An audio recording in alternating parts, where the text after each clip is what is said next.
जिला मंत्री राजीव जी, भाई विकास जी और चिकित्सक प्रकोष्ठ से आए हुए हमारे अभिभावक भी नजर आ रहे थे। इन तमाम लोगों का मैं हृदय से वंदन अभिनंदन करती हूँ। मित्रों, यहाँ पे उपस्थित नए चेहरे, आप सबों से मैं कहना चाहती हूँ कि अगर हम अपने सनातन संस्कृति के इतिहास को उठाकर देखें तो 1893 में अपने भारत को विश्व के पटल पे लाने का काम भी एक युवा ही किया था। वो युवा 30 वर्ष का सनातनी स्वामी विवेकानंद।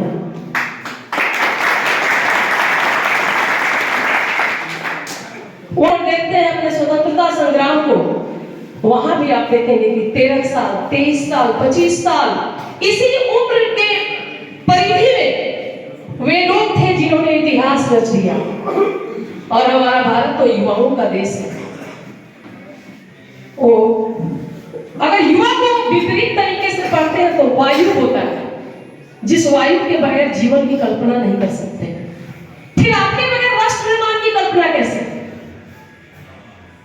आप तमाम युवाओं से आग्रह है कि आप जो भी इस बार नए मतदाता श्रेणी में अपने आप को जोड़ रहे हैं, अपने एक एक वोट का महत्व समझें।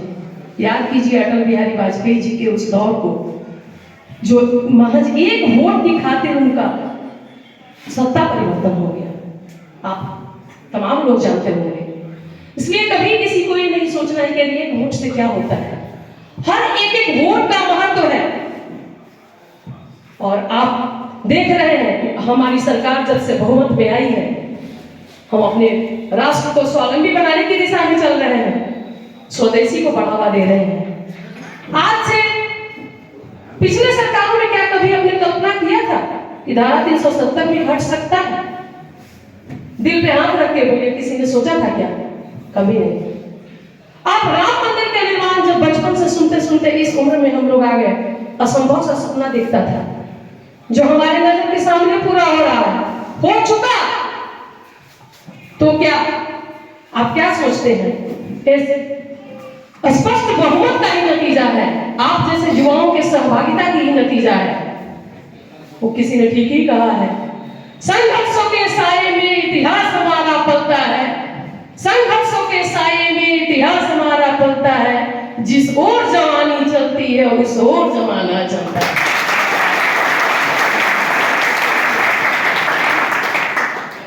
आपकी सहभागिता और सशक्त सहभागिता, सिर्फ सहभागिता नहीं, सशक्त सहभागिता के बगैर राष्ट्र हमारा परम पैरों पे नहीं जा सकता। हम बहुत ही सौभाग्यशाली हैं कि हमारे प्रधान सेवक, यशस्वी प्रधान सेवक नरेंद्र भाई मोदी, जिनका हर उद्बोधन में लाल किले के प्राचीर से पहले युवा शक्ति और मातृशक्ति, उनके हर उद्बोधन का केंद्र बिंदु युवा शक्ति और मातृशक्ति होता है। मातृशक्ति, इसके बारे में भी हमको विशेष बताने की जरूरत नहीं है। खूब लड़ी मर्दानी, वो तो झांसी वाली रानी थी। महज 23 वर्ष की उम्र में उन्होंने समाधि ले लिया, फिरंगियों को नाको चले चबवाकर। मतलब आप जहां भी जाएंगे वहां युवा अवस्था, युवा वर्ग और एक खास उम्र का महत्व होता है। इसलिए अपने जीवन के इस बहुमूल्य समय का उपयोग करें, राष्ट्र निर्माण में लगाएं।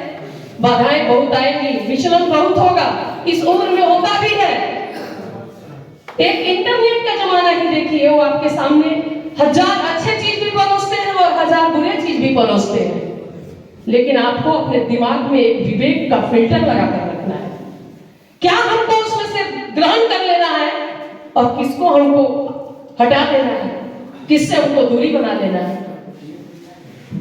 इसलिए मैं आप सबों से आग्रह करती हूँ कि मोदी जी का उद्बोधन अभी आपने सुना और अभी देश के सामने बहुत चुनौतियां हैं। बेशक सारी दुनिया हमारे देश और हमारे मोदी जी की तरफ आशा भरी निगाहों से देखता है हर समस्याओं में। वो चाहे यूक्रेनियन फाइट रहा हो, उसमें महज एक तिरंगे का महत्व इतना हो गया था कि पाकिस्तान का बच्चा भी हमारे भारत के तिरंगे को छाती पे लगाकर विघ्न और बाधाओं को पार कर गया। आज हमारे, जैसा कि प्रधान सेवक ने बोला कि मैं जब किसी देश में जाता हूं और हाथ मिलाता हूं तो सिर्फ मैं अकेला नहीं, 140 करोड़ जनता हाथ मिलाती है।